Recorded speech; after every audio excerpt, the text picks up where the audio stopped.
प्रवक्ता Baspa supremo Mayawati press conference कर रही है, देखिए। बड़े बड़े पूंजीपतियों व धन्ना सेठों आदि की भी गुलामी करने वाली पार्टी है, बल्कि स्पष्ट तौर पर देश के खासकर गरीबों, मजदूरों, बेरोजगारों, दलितों, आदिवासियों, अक़लियतों एवं अन्य उपेक्षित वर्गों आदि के हितों में स्वतंत्र एवं निडर होकर फैसले लेने वाली पार्टी है। वह उस पर पूरी ईमानदारी व दमदारी से अमल भी करती है, और यदि कोई भी विरोधी पार्टी व उसकी सरकार इन वर्गों के हितों में उचित फैसला लेती है तो उसका हमारी पार्टी बिना किसी हिचक, दबाव व डर के पूरे तौर से खुलकर उसका फैसला लेती है, उसका समर्थन भी करती है, चाहे उसका हमें कितना भी भारी नुकसान क्यों ना उठाना पड़े, और उठाया भी है हमने। कहने का तात्पर्य यह है कि अन्य पार्टियों की तरह हमारी पार्टी की कथनी व करनी में कभी भी कोई अंतर नहीं होता है। साथ ही हमारी पार्टी का संकल्प औरों की जुमलेबाजी से अलग हटकर तथा सर्वजन हिताय व सर्वजन सुखाय के आधार पर चलकर भारतीय संविधान के निर्माता परम पूज्य बाबा साहब डॉक्टर भीमराव अंबेडकर के देश हित की सच्ची मानवतावादी सोच को जमीनी हकीकत में उतारकर यहाँ गरीबों व मजलूमों आदि का सही से उद्धार करके उन्हें समाज व देश की मुख्य धारा में लाना है। और यही सब हमारी पार्टी व उसके नेतृत्व की वह खास विशेषता है जो यहाँ अपने देश में किसी भी विरोधी पार्टी को अच्छी नहीं लगती है, तथा वे जातिवादी सोच रखने वाले लोग बीएसपी को नीचा दिखाने में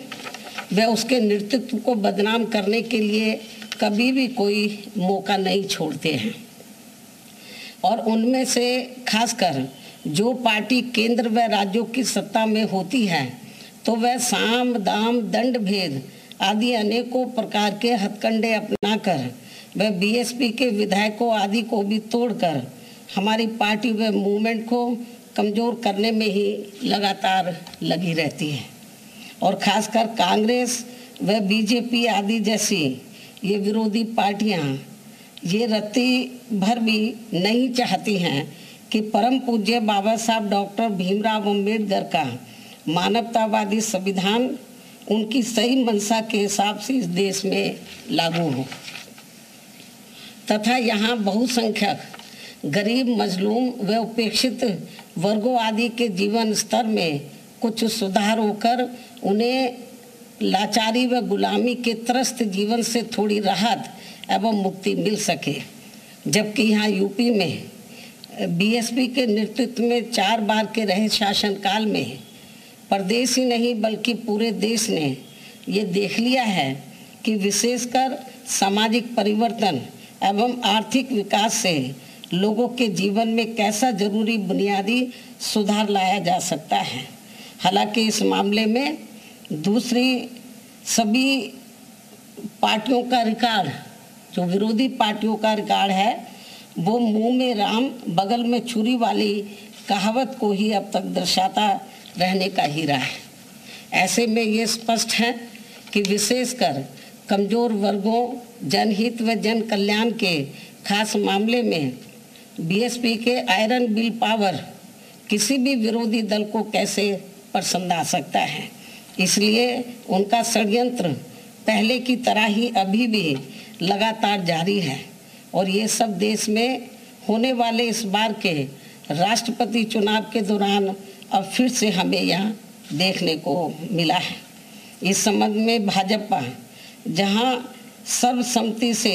सत्ताधारी एनडीए गठबंधन के उम्मीदवार तय करने के लिए अपनी विपक्षी पार्टियों से संपर्क करने का दिखावा करती रही है, तो वहीं विपक्षी दल एक संयुक्त उम्मीदवार तय करने के लिए अपनी मनमानी बैठ के करते रहे हैं, और इन्होंने उस प्रक्रिया में बीएसपी को अलग थलग रखा है। ये सब इनकी जातिवादी मानसिकता नहीं है तो और क्या है। जबकि बीएसपी जनहित के लगभग हर खास मामले में भाजपा के खिलाफ विपक्ष का हमेशा से सहयोग करती रही है। किंतु पहले बंगाल की मुख्यमंत्री द्वारा दिनांक 15 जून को विपक्षी पार्टियों की बैठक में एक तरफा व मनमाने तौर पर केवल चुनिंदा पार्टियों को ही बुलाना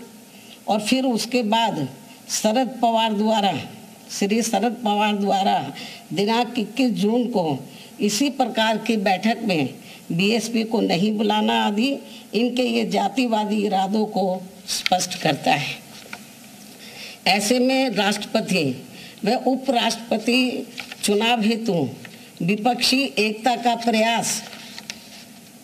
गंभीर न होकर लोगों को इसका केवल एक दिखावा ही ज़्यादा लगता है, जिसका अंजाम भी सभी को मालूम है। जबकि इन्हीं विपक्षी पार्टियों ने बीएसपी को भाजपा की बी टीम का झूठा प्रचार खूब फैलाकर व माहौल बनाकर खासकर यूपी के इस बार के विधानसभा के हुए आम चुनाव में हमारी पार्टी को काफ़ी नुकसान किया है। बल्कि इन्होंने एक विशेष समुदाय को बीएसपी के खिलाफ व सपा के पक्ष में इतना ज़्यादा गुमराह किया कि सपा तो हारी ही हारी, अंत में भाजपा यहाँ दोबारा से सत्ता में आ गई। लेकिन इस आत्मघाती रवैये के बाद भी विपक्षी पार्टियों का बीएसपी विरोधी जातिवादी रवैया अभी भी बरकरार है, जिसके बाद निश्चय ही बीएसपी अब किसी भी मामले में अपना निर्णय लेने के लिए पूरी तरह से स्वतंत्र व आज़ाद है, जो बीएसपी के प्रति विपक्ष की जारी जातिवादी नीति की ही करनी धरनी का ही परिणाम है। और ऐसे संकीर्ण जातिवादी तत्वों को ना तो पहले परम पूज्य बाबा साहब डॉक्टर भीमराव अंबेडकर व उनका मानवतावादी मूवमेंट गवारा हो रहा था और ना ही अब इन्हें बीएसपी को फलना फूलना हजम हो पा रहा है, क्योंकि बाबा साहब डॉक्टर भीमराव अंबेडकर के जबरदस्त जीवन संघर्षों से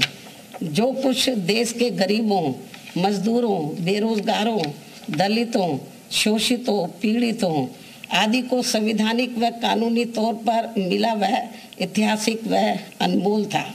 और फिर इसके बाद उनकी अनुयायी पार्टी बीएसपी के माध्यम से इन उपेक्षित समाज के करोड़ों लोगों को उनके जो संवैधानिक व कानूनी अधिकार जमीनी स्तर पर खासकर यूपी में मिल पाया है, वे बेमिसाल है, जो इन सभी बीएसपी विरोधी पार्टियों को कैसे हजम होने वाला है। इसलिए अलग अलग पार्टी होते हुए भी बीएसपी के विरोध के मामले में भी ये सभी पार्टियां अंदर अंदर एक हो जाती हैं और हमें नुकसान पहुंचाती हैं। लेकिन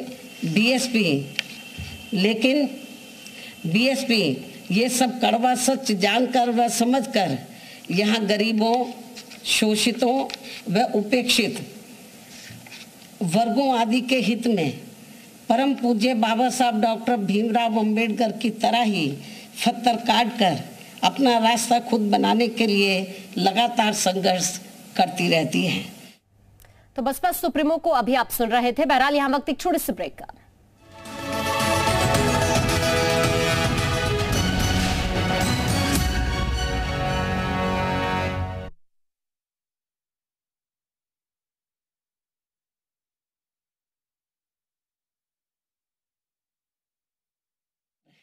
आज़ाद है, जिसके तहत ही हमारी पार्टी ने आदिवासी समाज को अपनी मूवमेंट का खास हिस्सा मानते हुए द्रौपदी मुर्मू को राष्ट्रपति पद के लिए अपना समर्थन देने का फैसला लिया है। और हमने ये अति महत्वपूर्ण फैसला बीजेपी व इनके एनडीए के पक्ष में नहीं और ना ही इनके विपक्ष यूपीए के विरोध में कोई सोच कर लिया है, बल्कि अपनी पार्टी व मूवमेंट को विशेष ध्यान में रखकर ही एक आदिवासी समाज की योग्य व कर्मठ महिला को देश का राष्ट्रपति बनाने के लिए ये खास फैसला लिया है। हालांकि वह कितना फ्रीली होकर वह बिना किसी दबाव के कार्य कर पाएगी, ये तो आगे चलकर समय ही बताएगा।